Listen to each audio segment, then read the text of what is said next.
Hello viewers, আমরা আজকে যে টপিকটা নিয়ে আলোচনা করতে যাচ্ছি তা হচ্ছে স্টুপস টু কনকেয়ার, অর্থাৎ স্টুপস টু কনকেয়ার এই নাটকটির সামারি নিয়ে আজকের আলোচনা। পূর্বের ভিডিওতে আমরা এই নাটকটির ক্যারেক্টার্স নিয়ে আলোচনা করেছি। আপনারা চাইলে পূর্বের ভিডিওটি দেখে আসতে পারেন অথবা আমার ডেসক্রিপশন বক্সেও পেয়ে যাবেন, ভিতরে ক্লিক করে দেখে আসতে। চলুন তাহলে এবার মূল সামারিতে ফিরে আসি। এই নাটকটি গ্রাম অঞ্চলের একটি বাড়িতে শুরু হয়। ওই বাড়িটা ছিল মিস্টার হার্টকেসলের। মিস্টার হার্টকেসল ও তার স্ত্রী মিসেস হার্টকেসল, তারা দুজন শহর ও গ্রামাঞ্চলের জীবনযাপন নিয়ে আলোচনা করছে। মিস্টার হার্টকেসল গ্রামের জীবনকে পছন্দ করলেও মিসেস হার্টকেসল গ্রামের জীবনকে পছন্দ করে না, বরং তিনি গ্রামের জীবনকে একটি নিরস ও মরিচা পোড়া জীবন বলে আখ্যায়িত করে।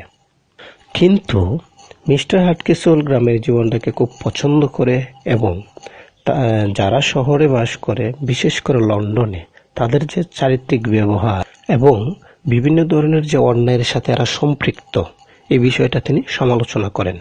এইভাবে তাদের দুজনের আলোচনা চলতে থাকে। তারপর তাদের আলোচনা চলে যায় টনি লাম্পকিনকে নিয়ে। মিস্টার হার্টকেসল তার স্ত্রী মিসেস হার্টকেসলকে বলে, তোমার সেই অপদার্থ ছেলে টনি লাম্পকিন কোথায়? কিন্তু মিসেস হার্টকেসল টনি লাম্পকিনকে অপদার্থ বলাটা পছন্দ করে না, যদিও সে জানে টনি লাম্পকিন ভালো মানুষ না এবং কোনো কাজকর্ম করে না। যখন এভাবে তারা দুজনের কথাবার্তা চলতে থাকে, তখন তাদের সামনে টনি লাম্পকিন আসে। টনিকে তার মা মিসেস হার্টকেসল বলে, টনি, তুমি এখন থেকে আর এলি হাউস বা মদের দোকানে যাবে না, কারণ ওইটা একটা খারাপ জায়গা এবং ওইখানে গেলে তোমার চরিত্র নষ্ট হয়ে যাবে। তখন টনি তার মাকে বলে, এটা কিভাবে সম্ভব? যেখানে আমার বন্ধুরা আমার জন্য অপেক্ষা করে এবং নিয়মিত আমরা আড্ডা দিই, সেখানে না গিয়ে কিভাবে থাকবো? আমি তোমার এই কথাটা রাখতে পারলাম না। এই কথা বলে টনি লাম্পকিন চলে গেল এলি হাউসে। আর এইদিকে মিস্টার হার্টকেসল ও তার মেয়ে কেট হার্টকেসল, তারা দুজনের মধ্যে কথাবার্তা শুরু হয়। মিস্টার হার্টকেসল তার মেয়েকে বলে, আমার বন্ধুর ছেলে চার্লসকে আমাদের বাড়িতে ইনভাইট করেছি।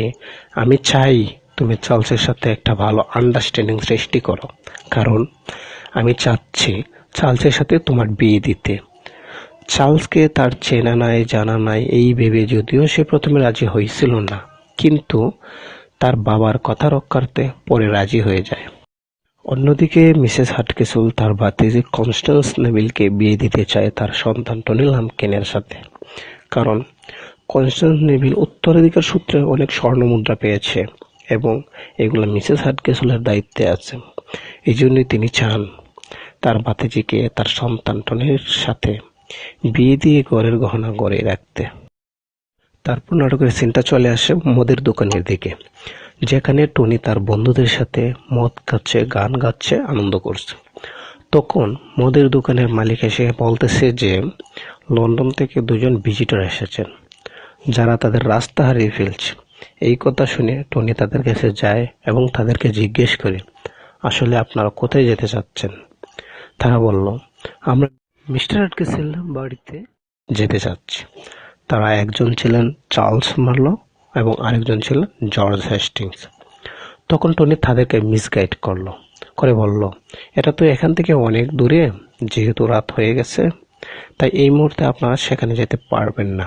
তার চেয়ে বরং এখান থেকে দূরে একটা হোটেল আছে, সেখানে গিয়ে আপাতত রাতটা থাকেন, তারপর সকালে আপনার মিস্টার হার্টকেসল বাড়িতে চলে যান। এই বলে তাদেরকে টনি মিসগাইড করলো। তখন তারা রাতে থাকার জন্য হোটেল ভেবে মিস্টার হার্টকেসলের বাড়িতে উপস্থিত হলেন। তাদেরকে দেখে মিস্টার হার্টকেসল খুশি হন এবং স্বাগত জানান, কিন্তু তারা দুজন অবাক এই ভেবে যে একজন হোটেল মালিক তাদেরকে স্বাগত জানালেন এবং তিনি বেশ অথরিটিভ পয়েন্ট অফ ভিউ থেকে কথাবার্তা বলছেন। এই বিষয়টা তাদেরকে অবাক করে দিল। তখন কনস্ট্যান্স নেভিল আসলো এবং তিনি এসেই বুঝতে পারলেন তারা দুজনকে মিসগাইড করা হয়েছে, আর এই জন্যই তারা দ্বিধাগ্রস্ত হয়ে গিয়েছে। কনস্ট্যান্স নেভিল এবং হেস্টিংস, তারা দুজনের সম্পর্ক আরো আগে থেকেই ছিল। আর চার্লস মার্লো হেস্টিংসের সাথে অজপরা গ্রামে এসেছে, কারণ সে কনস্ট্যান্স নেভিলের সাথে ভালোবাসার সম্পর্ক গড়ে তাকে বিয়ে করতে চায়। তখন কনস্ট্যান্স নেভিল হেস্টিংসকে ডেকে এনে বলেছে যে, হেস্টিংস, এটা একটা ভুল বোঝাবুঝি হচ্ছে। তুমি এবং তোমার বন্ধু মিস্টার হার্টকেসলের নিজের বাড়িটাকেই হোটেল ভেবেছ। এই কথা শুনে হেস্টিংস মার্লোকে জানাতে চাইছিল, কিন্তু কনস্ট্যান্স নেভিল বলল যে, না, জানাইও না। এটা না জানাই আমরা মার্লো এর সাথে মজা করতে থাকবো, তাকে বুঝতে দিব এটা আসলে একটা হোটেল। তারপর চার্লস মার্লোর সাথে কেট এর প্রথম সাক্ষাৎ হয়। প্রথম সাক্ষাতে মার্লো একটা বাজে অনুভূতি ফিল করে, কারণ মার্লো হচ্ছে লাজুক প্রকৃতির এবং সে বড়লোকের মেয়েদেরকে পছন্দ করে না।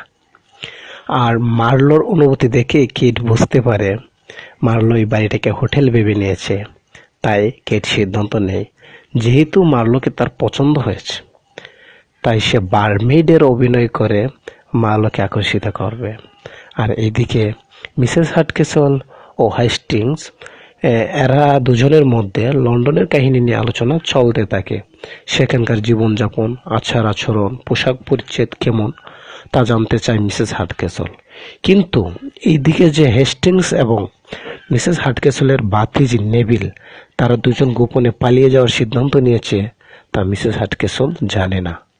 হেস্টিংস এবং নেভিল তারা দুজন একজন আরেকজনকে ভালোবাসে এবং সকল স্বর্ণমুদ্রা নিয়ে তারা পালিয়ে যাবে, আর তাদেরকে টনি নিজেই সাহায্য করছে। এসব কোনো কিছুই মিসেস হার্টকেসল জানে না। অন্যদিকে হার্টকেসল কেটকে বলতেছে মার্লো কেমন জানি ব্যবহার করে, সে তো মূর্খ, নির্লজ্জ, সিনিয়রদের সম্মান দিতে জানে না। তখন কেট তার বাবাকে বলল, আসলে মার্লো এমন না, সে একজন ভালো মানুষ। হয়তো তাকে ভুল বোঝানো হচ্ছে। মূলত কেট নিজেও বুঝতে পারছে টনি যে মার্লোকে মিসগাইড করছে, যার কারণে সে এই ধরনের আচরণ করছে। আবার এইদিকে টনি তার মায়ের ঘরের সিন্দুক ভেঙে গহনাগুলো চুরি করে নিয়ে হেস্টিংস এবং কনস্ট্যান্সকে দিয়ে দেয়। তারা গহনা পেয়ে খুশি এবং সিদ্ধান্ত নেয় পরদিন পালিয়ে যাবে। তখন তারা চিন্তা করতে থাকে যে গহনাগুলো আপাতত কোথায় রাখা যায়। এই ভেবে গহনাগুলো রাখার জন্য হেস্টিংস মার্লোর কাছে দেয়, আর এদিকে মার্লো এই গহনার টোপলাটা মিসেস হার্টকেসলকে দিয়ে দেয়, অর্থাৎ যেখানের জিনিস সেখানেই চলে যায়। তারপর যতই সামনের দিন যাচ্ছে মার্লোর আচরণ ততই খারাপ হচ্ছে।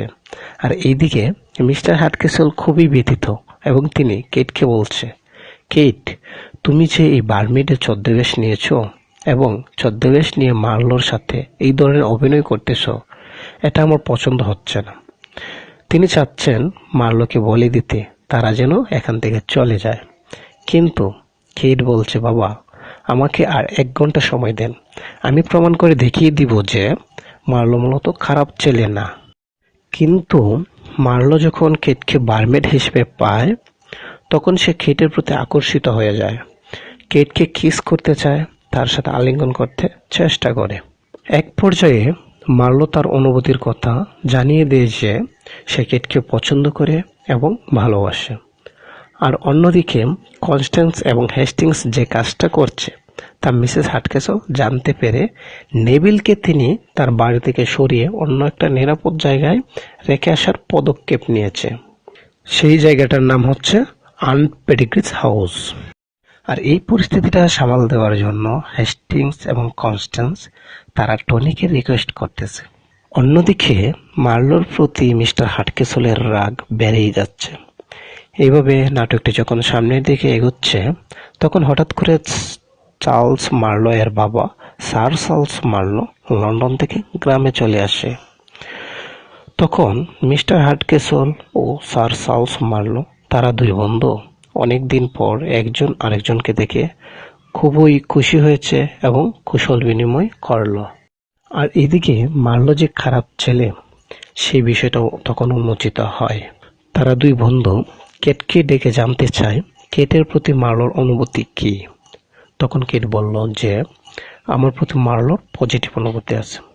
তারপর আবার মার্লোকে তার বাবা ডেকে এনে বলে, তুমি যে এই আচরণ করেছো তার কারণ কি? তখন মার্লো খুবই দুঃখ প্রকাশ করলো।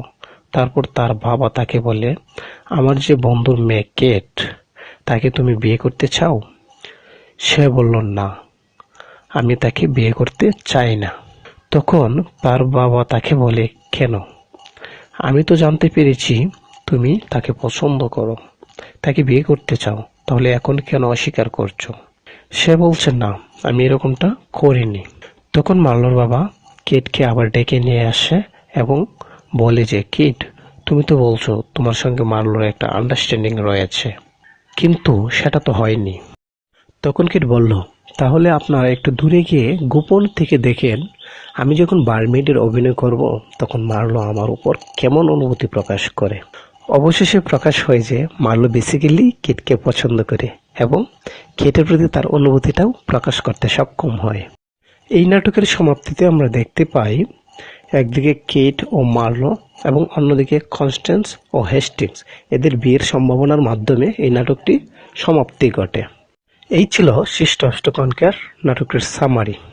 সম্পূর্ণ ভিডিওটি দেখার জন্য ধন্যবাদ এবং পরবর্তী ভিডিও পেতে সাবস্ক্রাইব করে পাশে থাকুন।